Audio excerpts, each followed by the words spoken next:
A CPI, que pode investigar os tribunais superiores, é o tema da nossa conversa com o senador Alessandro Vieira, do PPS de Sergipe, autor do requerimento de criação da CPI. Seja bem-vindo, senador. Muito obrigado. Por que o senhor acredita que uma CPI para investigar as cortes superiores no país é necessária? É uma demanda que vem da sociedade. Hoje é notório, em qualquer lugar que você frequente, que os nossos tribunais superiores têm sérios problemas. Ninguém está imputando crime, ninguém está criando conflito entre instituições. A gente está tentando trazer para essa casa, que tem essa missão constitucional, a possibilidade de investigar a conduta de figuras que se achavam inatingíveis e que por longos anos causaram diversas situações que precisam de uma análise mais adequada. O primeiro requerimento que o senhor apresentou, ele não vingou, né? Houve a retirada das assinaturas. Isso. Em que situação está agora? Nós apresentamos um requerimento com 29 assinaturas. Esse segundo requerimento agora tem 29 esses assinaturas. 29 senadores significam 53 milhões de eleitores que escolheram nas urnas recentemente. 11 partidos diferentes, 19 estados da federação representados. Esse requerimento foi devidamente protocolado, nós tivemos a recepção por parte da mesa. Ele foi objeto de uma análise prévia na reunião de lideranças. Essa reunião de lideranças chegou à convicção de que sim, efetivamente você tem as assinaturas e tem os fatos. E esses dois requisitos atingidos, não cabe nenhum outro tipo de juízo de valor, é instalar a CPI, porque a CPI é um direito da minoria, não é uma vontade do presidente, é uma vontade da maioria, é um direito da minoria, já assegurado pelo próprio Supremo Tribunal Federal. Mas vários senadores ainda questionam a existência de fato determinado no requerimento, nos 13 itens que compõem o requerimento de criação da CPI. Alguns senadores que não subscreveram e que mantêm esse posicionamento. Todos receberam cópia do requerimento. Todos receberam a possibilidade de diálogo para apresentar sugestões, correções. O que a gente entende é que, de fato, por muito tempo se deixou isolado, como se fosse absolutamente imune, essa faixa do Poder Judiciário. Porque a base do Judiciário é fiscalizada. Você tem corregedoria nos tribunais, você tem o CNJ fiscalizando. CNJ que veio na esteira de uma CPI que você teve aqui mesmo em 99. A CPI do Judiciário, que investigou aqueles problemas todos em São Paulo, acabou com prisão, com cassação.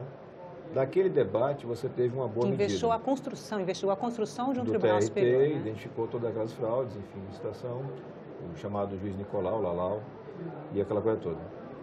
Nesse caso específico, a gente tem como objetivo produzir prova, produzir informação suficiente para fazer reformas legislativas que são necessárias e, se for o caso, identificando a prática de crime, dar o segmento correto, que pode ser processamento de impeachment aqui no Senado e pode ser a remessa à Justiça que tem atribuição para fazer essa apuração. No programa Roda Viva, o presidente do Senado disse que ele acha que uma comissão especial, né, para se dedicar às dificuldades enfrentadas pelo Judiciário seria mais adequado do que uma CPI. Qual a opinião do senhor a respeito? Nós já tivemos outros episódios aqui onde se montou comissão especial e não se chegou a resultado nenhum. E você tem algumas informações que demandam os poderes típicos de uma CPI para que sejam obtidas. Vou dar o exemplo de processos em andamento em tribunais e que tem no seu bojo informações que são importantes para você compreender o motivo para a tomada de determinadas condutas por parte de autoridades judiciais. É indispensável você ter a CPI.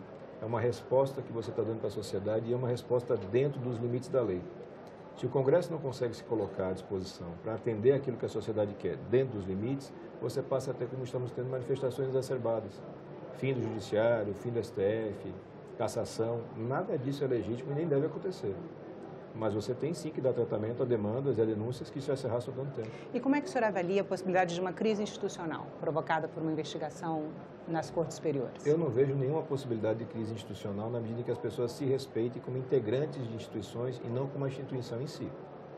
Você não tem crise entre poderes, você tem certamente uma crise de poderosos que achavam que nunca seriam alcançados por nenhum tipo de investigação e que se escondem hoje nas suas respectivas cortes para tentar criar uma cortina de impunidade. A nossa missão aqui é justamente quebrar essa cortina, tirar essa cortina e mostrar que todos nós somos iguais perante a lei. É assustador você imaginar, e você ouvir inclusive declarações de ministros de Corte Superior se colocando numa posição de inatingíveis, acima de qualquer brasileiro. Isso não deve acontecer, não deve ser respeitado numa democracia. Senador, como o senhor avalia o movimento crítico ao STF, que o senhor percebe na sociedade, né? Ministros sendo hostilizados na rua, nas redes sociais?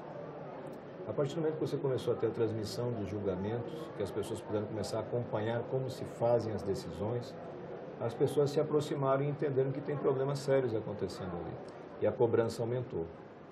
Você viu o brasileiro se indignando e fazendo mudanças em escalas. Então, você mudou muito o legislativo. Essa casa teve a maior mudança da sua história.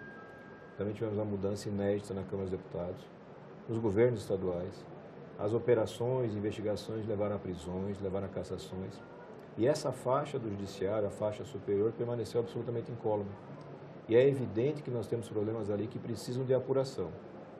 A gente não está fazendo absolutamente nenhuma acusação para o poder. O poder judiciário transparente e eficiente é pedra base de uma democracia. Mas se ele é opaco, se ele é lento, se ele é ineficiente, ele prejudica a democracia. Ele é, na verdade, um prenúncio de ditadura. E qual dos itens? São 13 itens, né, no requerimento de criação da CPI. O que o senhor considera mais grave em relação à atuação das cortes superiores? Todos os fatos são extremamente graves. Não se abster numa votação em que você claramente tem uma situação de vinculação com a parte. Você tem alguns fenômenos que se verificam e que a gente materializou em exemplos, né, concretos. Você tem o uso indevido da decisão liminar do pedido de vista. Indevido em que sentido? É claro que uma decisão liminar tem um objetivo, atender de urgência aquela situação, e em seguida se encaminhar para julgamento. Você tem liminares que perduram por anos. Algumas delas, como foi o caso da do auxílio moradia, perdurando por 4 anos, a um custo de mais de R$1 bilhão por ano, e que depois foi alvo de um processo de negociação salarial ostensivo, né, ao final do ano passado. Mas, senador, que investigação seria possível nesse caso? A situação é toda pública. Você tem uma situação aí que você vinculou chamado crime de responsabilidade. Você pode ter o julgamento feito por interesse próprio ou por desídio, quando você retarda julgamentos para atender a seu interesse ou ao interesse de partidários ou amigos. Para você poder comprovar essas ligações, você precisa ter poder de investigação. Você precisa chamar pessoas para serem ouvidas, não necessariamente os próprios ministros. Porque se forem investigados, a palavra de investigado talvez seja menos importante para a produção de prova, ela é importante para a defesa. Me colocaram muito esses questionamentos. Um ministro pode ser convocado, é claro que ele pode ser convocado. Se por acaso ele pretende não comparecer, é um direito dele, na defesa dele, de se omitir e não falar. A investigação segue da mesma forma, você tem prova testemunhal, você tem prova documental a produzir. E em relação aos outros itens? Nós temos um leque de situações, nós temos 2 pontos que são vinculados a delações premiadas, que foram já homologadas e que apontam recebimento de valores e, por conta disso, decisões ou ações de determinados ministros. Nós temos situações que tocam relações comerciais entre ministros e instituições financeiras, relações essas que merecem uma análise mais detida, uma investigação mais aprofundada, para que você compreenda por que e de que forma se deram. Isso não teria sido o caso desse juiz ter sido impedido de atuar. Você deve milhões a um determinado banco e você julga processos desse banco e você recebe desse banco um tratamento diferenciado dos demais clientes. São situações que o Brasil precisa ver com mais clareza. E a gente tem certeza que a CPI é a ferramenta adequada para isso.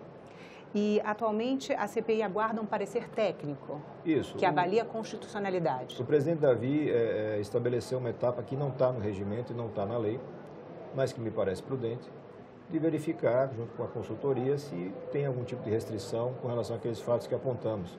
E apontamos não é o senador Alessandro, são 29 senadores da República. Então, essa etapa está sendo cumprida e a gente tem a convicção de que o senador Davi Alcolumbre vai cumprir a missão dele como presidente de respeitar o regimento.